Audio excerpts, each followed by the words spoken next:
Alexandra Bello Productions presents Artistic Times Radio with Alexandra Bello, covering art events, museums, festivals, and music. We have interviews of artists, celebrities, musicians, writers, and more. Learn about South Florida happenings and discover art firsthand while enjoying red carpets, fashion shows, and press conferences from the hand of our host, Alexandra Bello. Tune in on WNN 1470 every Tuesday night at 7:30 and on my website, ABP TV. Now, it's about to get artistic in here. Hello, everyone. How is everybody doing? Another week of artistic events and greatness. I am Alexandra Bello, and I am extremely happy to be alive one more day. South Florida is looking beautiful as always here in during the summer, and no hurricane season kind of like hiccups anyhow. So far, so that's good. Thank you so much. I actually have a great woman that I met. I met you like 2 years ago. 2 years ago. Yes, a female leader. I had the opportunity to interview her for one of my online blog magazines, and I had the opportunity to meet her.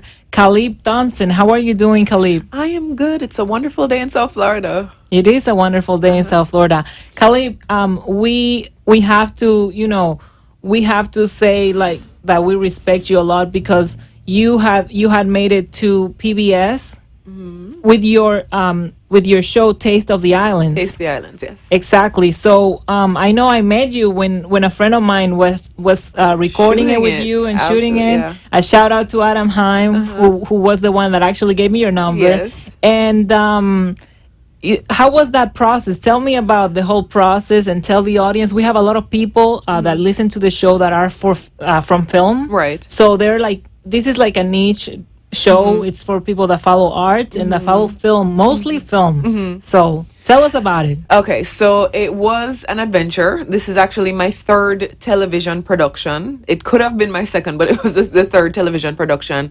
When I met you 2 years ago, I had actually just finished doing a show called Miami Fitness TV. It was a workout show, and I think I have a good eye for talent, for people who are going to be very charismatic on camera. And there was a young lady I had worked with from my gym. She was like, get it done and whatever. And so we had done a show. I got it on SFL, the CW network. And that was my first television production. It only did like a few episodes. But that was really fun. And then Chef Irie and I, who is the star of Taste the Islands, it's Taste the Islands with Chef Irie. We were sitting on his porch just talking about life one day, drinking a glass of wine. And I was into The Secret at the time. I don't know if you've ever watched or read The Secret. Yes. Where it talks about, put what you want kind of into the universe and don't let go of it and what have you. And that's kind of what happened. I asked him, what are some of the things that you want to achieve in life? He said to me, I want to have he was going down his list and he said, I want to have a TV show. And that's the only thing that stuck in my mind because I want to produce a TV show and I want to do it on a national level in a situation where I don't have to be in front of and behind the camera. And so he was able to be in front of the camera. I was able to direct. I was able to kind of put everything together as I wanted it. But the question was, how do you find the money? Exactly. Didn't have any money. I don't have any wealthy family. I didn't have any kind of investors or anything. And so I looked outside my window. I was like, what asset do I have? And the only thing I had was my 2007 Toyota Corolla. And I remember the day driving over to my friend's house to borrow her bicycle because I did not know how I was going to get around. I brought the bicycle over to my house in the back of my car. I put my sneakers on. And I lived in Miami Lakes at the time. I was around the corner from CarMax. And I drove over to CarMax and I collected a check for $7,000. And I walked back home from CarMax after selling my car.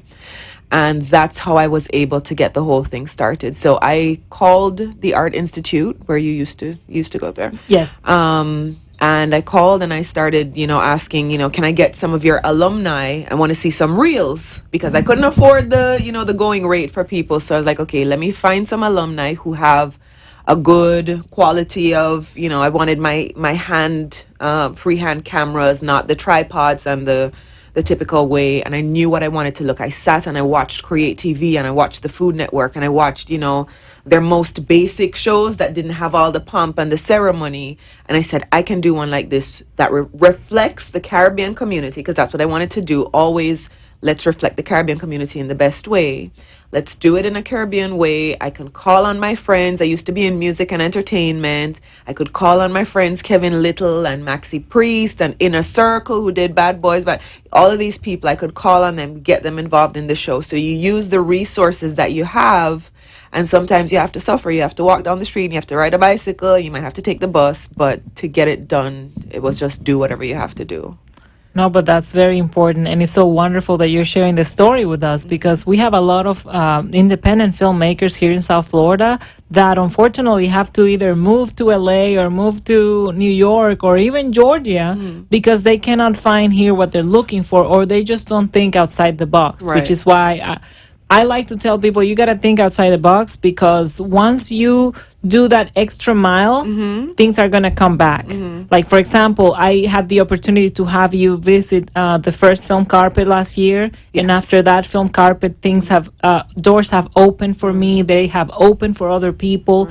It was just a synergy that was created because I was willing to put down an investment, and I knew I was not going to get that money back, but I didn't care because something was more important was going to come out of it. All the doors that opened because of, absolutely. Exactly. So that's exactly what you did. You went ahead and said, hey, I want to be in business. This is what business looks like. You want to open a store, you got to come out with $250,000 and wait for 2 years to Yeah. get something. Yeah. And you learn some things the hard way, you learn some things the easy way, but for me it was just figuring out exactly what I want to do and doing it. So, people will kind of smack me in the face for this. I've never done a day of formal training in video. I'm coming from music, as I said to you before. So I grew up in Jamaica around a group called Sly and Robbie. They're producers, very famous worldwide. You'll know some of their music, but you may not know their name. But they're coming from the 70s with the Jaggers and the Stings and all these people. And, toured with Beanie Man and Kevin Little and Kimani Marley. And so I'm coming from the world of entertainment. The way I got into video was by shooting a music video for myself. I wanted to, I storyboarded it myself, and I was all excited. And I found a friend of mine who was in photography and video production at the time. And I told him exactly all the shots. I set out everything by line by line by line. So you discovered that you're an innate director. I'm an innate director, and then I figured out how to edit. Somebody had Final Cut on their computer, like, lend me your computer. Good. And I figured it out. But learning how to edit, learning how to say, this is what I want, that is what I want, was what got me to the point where I knew I could start putting shows together. People would tell me, no, that's horrible, and I'd cuss them out, and I'd still go back and look at it and see, how you can make it better. And even now, we're on public television. It's not actually PBS, it's called public television. But we started off with this show. I don't know if I'm jumping around too much, but Chef knew somebody at WPBT2 here in South Florida, because when you met me in 2013, we had just shot the pilot and the kitchen scenes of the show, but we didn't have a full season together. Exactly. I sent it out to everybody I could find on the internet, every distribution company. They were like, oh no, we don't want that, it's boring, whatever. And nobody would take us up. Oh, you're doing a Caribbean cooking show, it's only for Caribbean people. I said, no, look at the thing and pay attention, and nobody took us on. So I had gone off to do the other show, the Caribbean Diaspora Weekly. So that became my second television broadcast show. And Chef called me one day. He says, oh, I know this lady down at WPBT2. Turns out it was the CEO of the company. So he was able to email me and her. And I had a pilot at that time. I was ready. I had worked on the pilot. I had listened to the feedback that I got from people. This needs to be improved. That needs to be improved. I think I had already started working on the other show. So even the editing skills were better, and I could tidy it up a little bit more and make it a little more refined and polished. That's what we sent off to them. So they were able to see something that looked like a finished product of a television show. They saw the potential. They saw the potential. No, they liked it as it was, because with public television, you'll notice they don't necessarily have all the flashy stuff. They just want good content. And the food looked good. Chef is a big personality. You know, we like to ham it up as much as we can. And you got Adam and Jonathan to shoot that for you. It looked Adam and amazing. Jonathan worked with me at the time. I know they're very expensive nowadays. But at the time, I be telling them, listen, you better be giving me, I was giving you an opportunity, so give me good price all the time. no, and you know, everybody on my team has worked with me. I have people who are 40-year veterans of the industry who didn't charge an upfront price because they saw the potential of the product.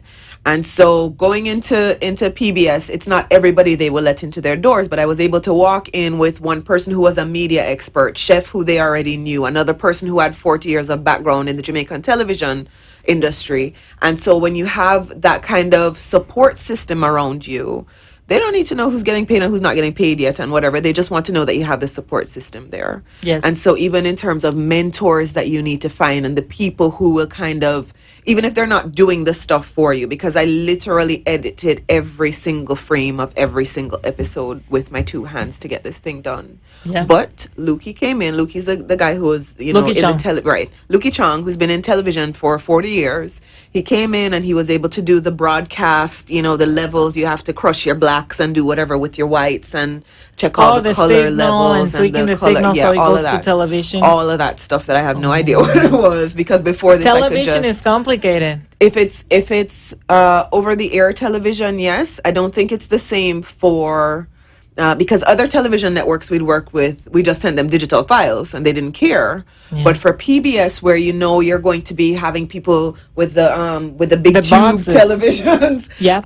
certain colors are going to make them bzz, you know, do the I don't know if you grew up in those times. I'm Yes, older I did. than you. No, I did. I remember 9 channels. Exactly, and you turn the TV on and it signs off at 5 o'clock in the afternoon, and it goes bzzz if the color is too white or too black or whatever. So people still have those things, and so you have to be mindful of that at the PBS level. So they gave us all this long list of rules and regulations, and you can do this and you can't do that. And the format that you have to bring it in. But I was determined. I'm not gonna let this opportunity come and go and not take advantage of it.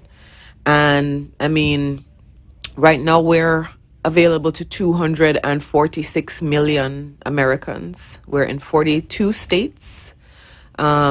It's been picked up by, before we even started broadcasting, we had been confirmed by 130 different independent PBS stations. Yes. At this point, within a month of that, we got a call that Create TV was taking us up, and they're in 42 different states, so we may be in more than that right now. And excuse me, it's just been an awesome ride, but I know it wasn't, we're just lucky or what. It was a lot of hard work A lot of hard work. and a lot of paying attention to the details. And being ready to go. Exactly. Because this is what happens. Opportunity is just going to knock on the door and they're not going to wait. Mm-hmm. They don't want to invest time in people that are thinking about it. Mm-hmm. Oh my God, this guy is not ready to go. What is going to happen when I bring him on board on a contract and then he's constantly late, running late, running behind? Exactly. I don't want to be rushed into it. Life is going to rush you. So be ready. even if you're not 100% there, let people see that you're working on it. They will tell you, fix this, fix that, but have something to give them. Yes, you know. definitely. We're going to take a quick commercial break and we'll be right back, guys. The beautiful and complex art world can raise many questions about copyright, trademarks, negotiations, and settlements, especially if you are an artist and entrepreneur. The key to success when doing business through art is to find a reliable, trustworthy lawyer to give you the most professional representation for your and your clients' peace of mind. Call entertainment lawyer Kevin Wood at 954-809-4351 to set up a free consultation and jumpstart your career with the right tools. The summer is almost here, and you can renew your home's curb appeal in just a few hours. First Class Pressure Cleaning specializes in residential driveways and landscaping. Starting at only $50, First Class can make your house look brand new. Let's get ready for summer. Call 786-440-8450 and take advantage of our specials. We promise quality, dedication, and professional service. Get your residents treated first class. First Class Pressure Cleaning brings class to your home.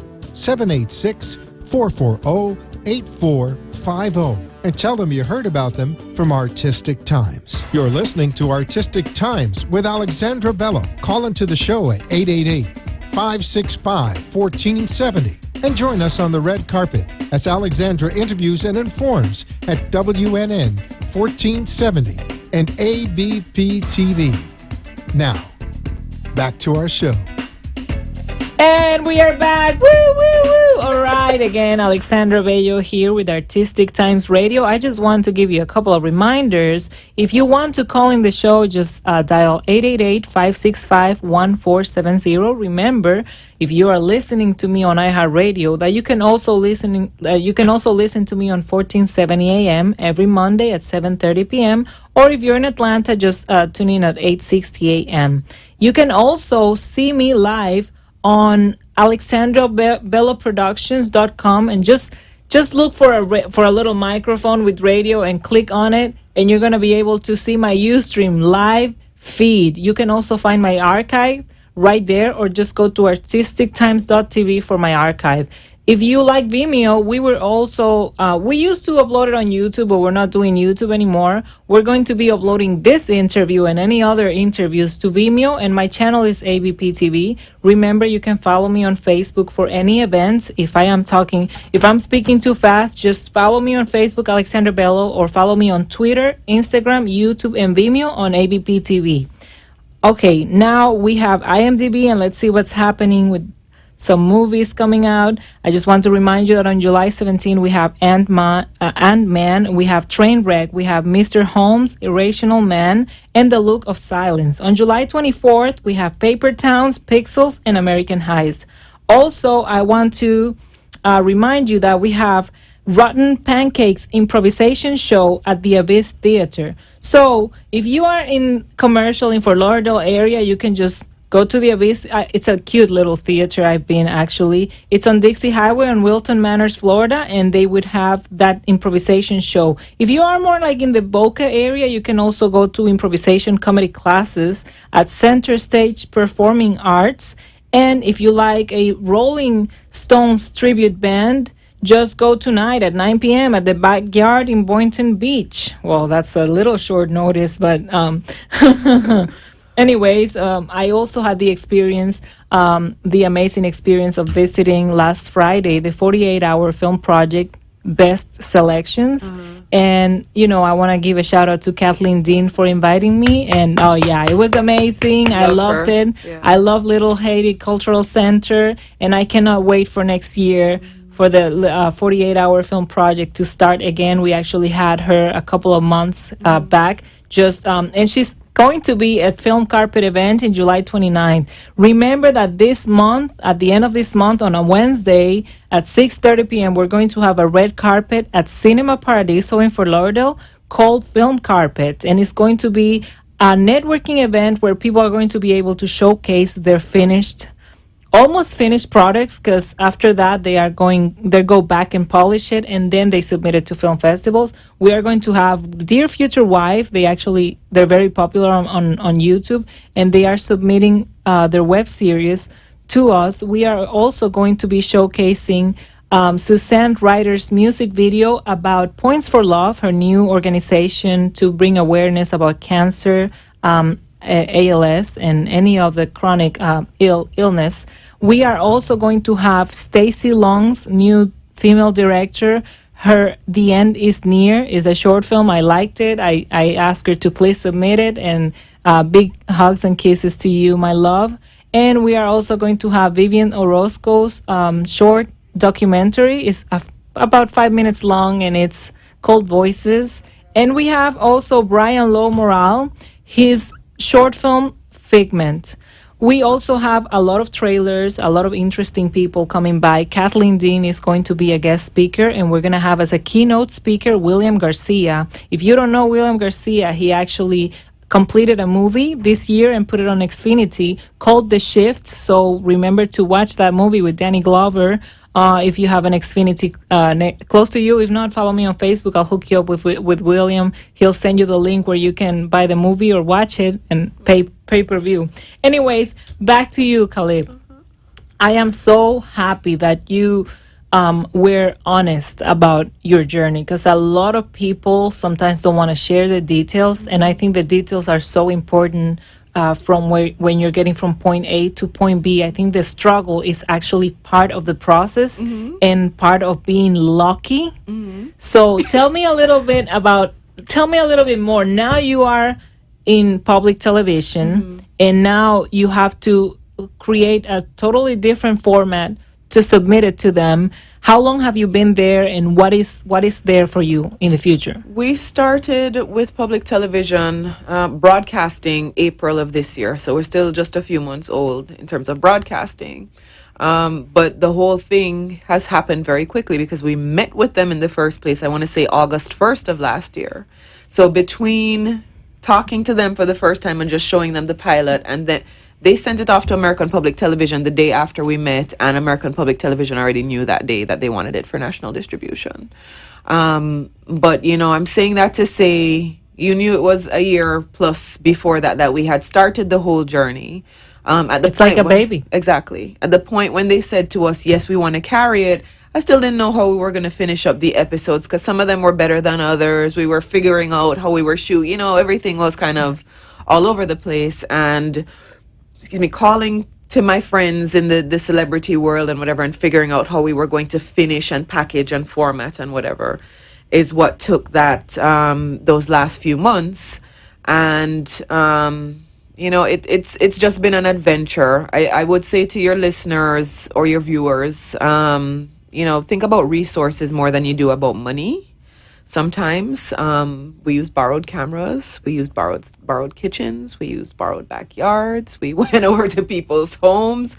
I would ask if I couldn't afford Adam and Jonathan, I would ask some friends of mine, hey, come hold a camera for me. And we figured it out. We figured it out because no was not an option, and not making it was not an option. And even I want to share this story as well. We were looking for money and looking for money and looking for money. And even, we said, oh, PBS is taking the show. People would, yeah. So, people say things. You have so many people who pose like they're already there that it makes it bad for you when you're actually there. I had a letter of intent from American Public Television, who is a national distributor. People were still going, oh, well, does this mean that they're going to carry it or they might carry it? I'm like, they're carrying the show. We just need the financial support. And we asked so many people, I won't call any names, but we called all kinds of corporations who should have an interest in exploiting this whole Visit the Caribbean kind of thing, or Caribbean food or what have you. And it wasn't happening. And the night, with public television, you have to do your own fundraising, as you probably know. So we were looking around for the money, and it came out of my car and out of my pocket and out of my begging and whatever. And the night when the station fees, there are licensing fees or distribution fees that are associated with the whole public television enterprise. And the night when those were due, I did not know where that money was coming from. And I prayed. I was like, God, I've texted, I've called, I've harassed, I've stalked everybody I possibly can, literally. I don't believe you're going to lead me to the door and slam the door in my face. So you know what? I'm just going to keep editing. And 3 o'clock came and nobody called. And 5 o'clock came and nobody called. I was like, oh my God. Anyway, maybe they'll just run it without, without the fees and whatever associated. And maybe they would have. But about 7 o'clock, the director of the Jamaica Tourist Board texted me. I heard a little ping. I was doing a voiceover for something, and I heard a little ping on my phone. I was like, who is this disturbing me while I'm doing my voiceover? And I picked up the phone, and it was the director of the Jamaica Tourist Board who had texted me back to say the Jamaica Tourist Board is supporting you. And exactly what they gave me was exactly the station fees and the errors and omission insurance and the title search. I think there was like $300 left over. So when you talk about believing that something is going to happen, I went right back to the secrets, believing that something is going to happen, and exactly what you need is exactly what comes along. No, and I remember from your interview at the blog that you said, you know what, if I am not making it, I'm still going to go. Exactly. Because people are just going to come right behind me because they see me walking so determined that they either want to be part of my process or they you know, are they gonna stay behind? Right, right. And that's been the ongoing situation. We've got so much support, and I do a lot with my two hands, but it's not like I don't feel like I'm by myself, because somebody's going to help me, or I need help with a camera, I need help with this or help with that. I'm now fundraising to try and find some money. Of course. You know, because the money part hasn't come along. But what is great is that we've already started getting inquiries about international distribution as well. That's important. Right. So it was put into a format where it's been made very universally appealing. We speak standard clear English. It's not the colloquial or the vernacular. Everybody understands every word that we say, and we try and just make it appealing to as broad a market as possible. That is the gold mine right there, international distribution. That is actually where people retire, because sometimes, like, I used to work for a show that was on AMC, and basically he would like get clients to pay for that show, and then the show would go on AMC. But basically for international distribution is where you see the money. You only see like a loss or breaking even when you are in here. Right. So I'm from the new generation where we watch Netflix and Right. Hulu. So how do you tell people to watch this? Like when and all that? Right now, it's still on independent PBS stations, so we'll get an email from San Francisco. Oh, I just watched your show on Monday at 2:00. Or, you know, whatever. But the majority of people are now seeing it on Create TV, because they're the across the channels thing. It's createtv.com, and it'll tell you exactly where your station is. Okay, people, hook me up. Alexandra Bello, Artistic Times Radio, Khalib Thompson right here with Taste the Islands. TasteTheIslandstv.com. Thank you. You have been listening to Alexandra Bello from Alexandra Bello Productions and Artistic Times Radio. Join us every Tuesday at 7:30 and get informed in the world of artists, celebrities, musicians, writers, and more on the Red Carpet Fashion Show. Join us next week for more red carpet treatment of Artistic Times. The opinions expressed on the preceding sponsored program were strictly those of its host